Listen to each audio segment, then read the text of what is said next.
Nommé Premier ministre le 7 janvier dernier, Paul Kaba-Thiéba a sacrifié hier à une obligation constitutionnelle, fait sa déclaration de politique générale qui permet à l'Assemblée nationale de l'investir comme Premier ministre. Exercice réussi pour M. Thiéba.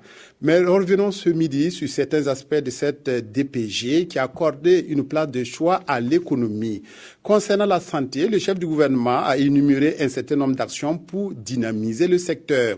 De la gratuité de certains actes médicaux au renforcement du plateau technique de centres médicaux, en passant par la formation et la construction d'infrastructures sanitaires, tout sera mis en œuvre pour améliorer la santé des populations burkinabées. Précision, Lazare Pouya. Au total, 13 actions prioritaires dans le secteur de la santé constitueront le plan de résistance du gouvernement de Paul Kaba-Thiéba. Des actions fortes telles la normalisation de 361 centres de santé et de promotion sociale, dont 61 pour cette année en cours, 33 centres médicaux avec antenne chirurgicale CMA, dont 15 en 2016, 2 centres hospitaliers régionaux en 2016 et la poursuite de la transformation des CSPS des chefs-lieux de communes rurales en centres médicaux. Pour ce dernier point, 37 seront réalisés entre 2016 et 2017.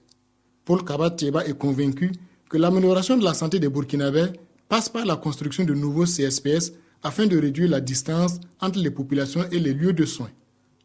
Aussi, 240 nouveaux CSPS, dont 40 en 2016, et la construction de 11 nouveaux CMA, dont 2 en 2016, ont été annoncés au cours de sa déclaration de politique générale. La transformation progressive des CHR en centres hospitaliers universitaires constituera la troisième bataille du gouvernement Thiéba dans le domaine de la santé. Le gouvernement poursuivra l'opérationnalisation du système national d'assurance maladie universelle tout en renforçant la qualité des services par la promotion de la formation continue, les spécialisations et l'amélioration du plateau technique. Le Premier ministre a également pris l'engagement de doter les formations sanitaires en ambulance, soit au total 300 ambulances pour le quinquennat, dont 60 pour cette année. Aussi, les moyens motorisés seront renforcés par l'acquisition de 1600 ambulances tricycles, dont 320 en 2016. La gratuité du dépistage des cancers de la femme, des soins d'urgence et des actes médicaux se rapportant à la santé de la mère et de l'enfant sera bientôt une réalité palpable.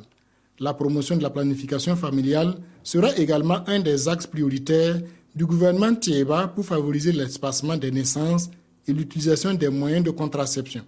Enfin, le chef du gouvernement a annoncé l'ambition de son équipe à renforcer les actions en faveur de la prévention des maladies et de la promotion de la santé.